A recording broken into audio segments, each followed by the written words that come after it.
Ayan, gumawa si tatay ng matutulugan dito sa gilid ng kanyang kubo. Ito, sus nako, grabe naman. Pabahata na ka na mo kubo tayo nga bago tayo. Mapagpalang araw sa ating lahat. Ngayon po ay bisitahin ulit natin si Tatay Rohinyo. Samahan po natin kung saan po ang bahay ng may-ari sa lupa para makausap din natin. Kasi pagawa natin siya ng kubo, mayroon po tayong budget. Si Tatay, kausapin ulit natin. Tay Rohinyo, may buntag na ako karon kay katong akong giingon sa imuha ba nga kuyugan ti ka kung asa ang balay sa tagiya sa yuta kay mananghitag asa ta dapit mo tukod og kubo. Mabijawa ko mo gaado sa atin maghuwat ko siya po mo lagi Naghuwat ka sa kuwatay karon pag may nakabalik diri tay kay tungod ani sige ulan tay ba nya ako sang gihuman sad jud ang balay dito sa among gipahimuan sa pikas namo nga kuan pabahay. So karon pa ko nakahiyon og balik dire atuang ang tagiya sa yuta. Ang tagiya sa yuta naron wala. Ako sa susihon ito so naaba sakya ang hibaw ana diha sa tinahan narigod banal ka nga to dili ka na dili ka din kuyogi ko tay kuyogan si tatay kung asa sa dapit pwede makatarok o kubo.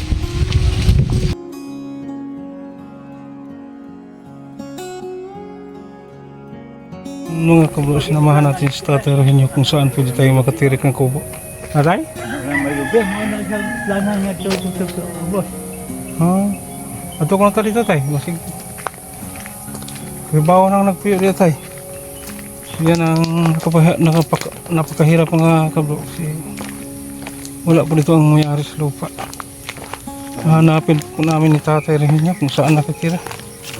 Para magpaalam tayo kung saan pwede katirik ng kubo. So mayroon na tayong budget para sa kubo ni Tatay Rohinyo.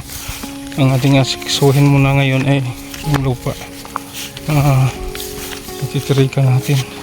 Shout out nga pala sa Allow Sisters. Sa sponsor natin, hindi na pakilala. Sponsor din sa bahay ni Tirasel at kay Alex. Kabisira, maraming salamat.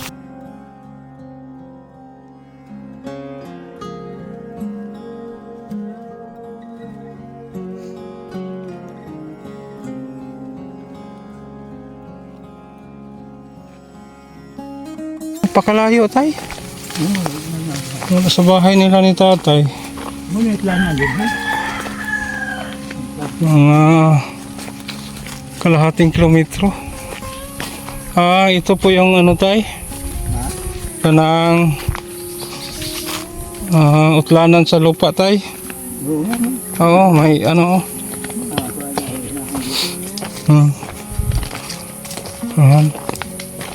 Uy. Murag daan naman ni tay. Daan na. oo sabay ito kaya ganyan hanga abalon nakalag mo ko Yan. nagulong mo na yung dati ka din tulungan tidak mo lupit ni para bayan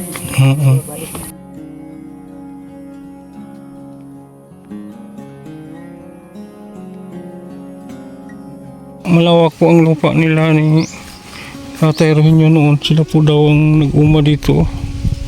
So ngayon iba na may-ari kasi ibininta daw sa kanilang mga magulang.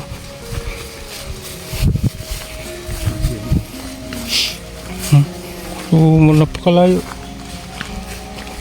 Materials natin siguro kailangan pakakutin.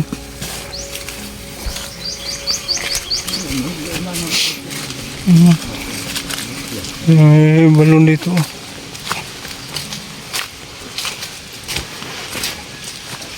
Ano yan ang dito? Yan, napakalawak ng lupa nila nito Tatay Eugenio noon.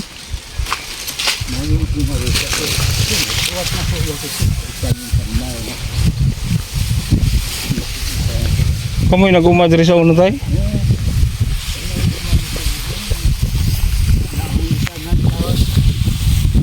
Dito po sila noon nakatira sa Tatay Eugenio.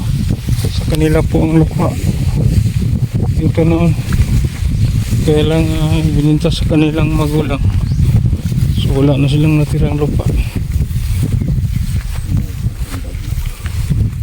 Kausapin natin yung may-ari. Ito daw. Boundary. Sa kanilang lupa. Asa nagpuyo tayo? Ang itong nakapalitan ito. Kaya na atay.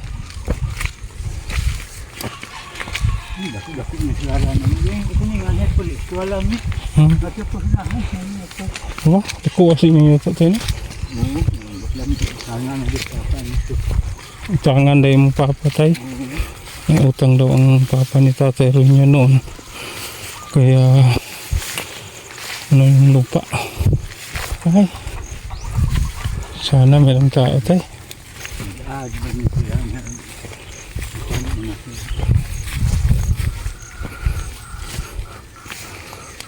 Baka may tao tayo kasi may nagbungkal ng lupa.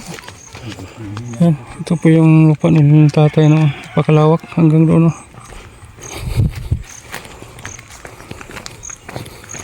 Ang kausapin namin ang may-ari sa lupa.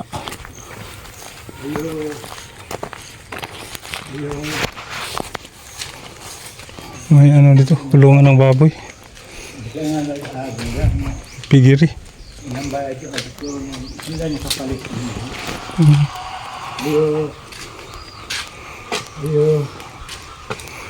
Sila din yung ilan islagan.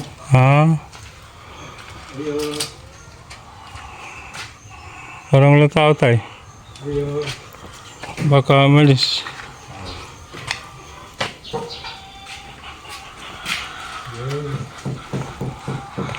Siya na ulang tao dito sa bahay na minsan ay tirahan ng may-ari sa lupa. So punta tayo sa unahan. Tanong-tanong po kami ni Tatay Eugenio. Ikaw ka rin nagbalay niya nag-add sa baboy. Pagmangko sa Tagiyad eh. Atong istoryahan si Dodong mga itang number niya tay. Mga kabro, nakausap na po namin ang may-ari sa lupa. So maraming salamat ma'am. Shout out po sa inyo. Si Ma'am Silma Cordero. Gusto po niyang mag-donate ng lote no para sa kubo ni Tatay Eugenio. Eugenio pala yung totoong pangalan ni Tatay, hindi pala Eugenio. So yan, pwede na natin siyang mapagawa ng munting kubo. Shout out po sa ating mga sponsor. Mayroon na po tayong budget para sa pagpagawa ng kubo ni Tatay.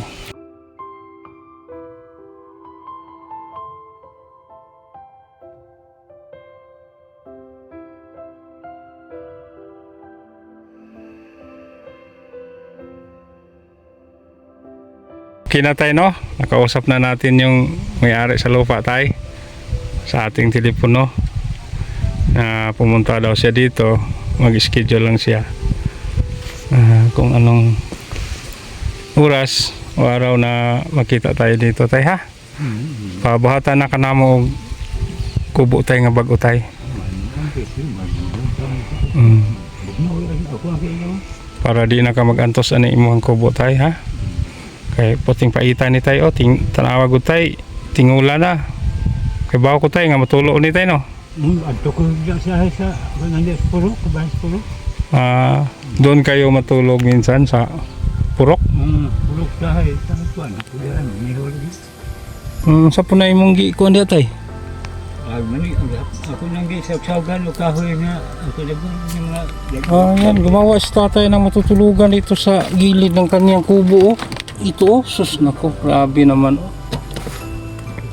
Dili na ka matulog tay.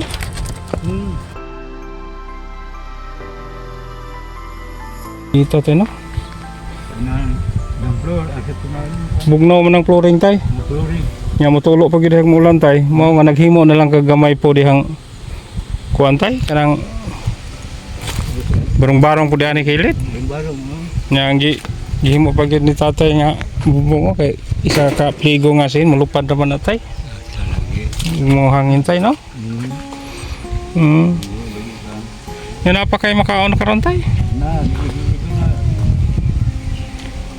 hindi na ugma na. Ugma na lang kutob tay. Wala na kay kaas tay? Ha? Wala na kay kwarta? Na, bayad mo na ako sa utang na ko kayo. Utang ko sa hay. Bugas, Mao to tay ha?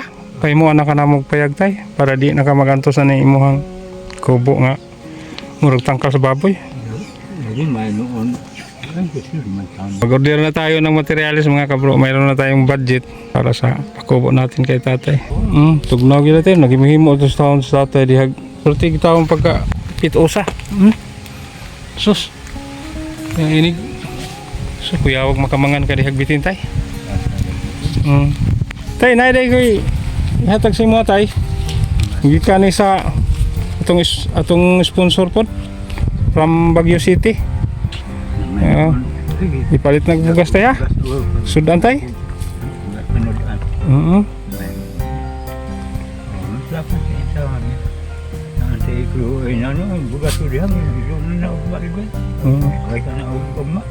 Hanggang bukas na lang ang bigas mo tayo. So, bili ka ng bigas tayo. Ha? Bili ka ng bigas, palit kag bugas, padugang-dugang ba? Ha? Palit ko niya. So yan. So naklaro na natin mga kabro para sa ating mga sponsors, mga viewers. Tayuan na natin si tatay ng bagong bahay. Nakausap ko na po yung may-ari sa lupa. Pumunta daw siya dito. Tumawag na siya ulit sa akin para matunto natin kung saan pwede si tatay paggawa ng munting kubo. Kasi siya lang nakakalam. Isa rin siya sa nakabili dito sa lupa. Sige tayo ha.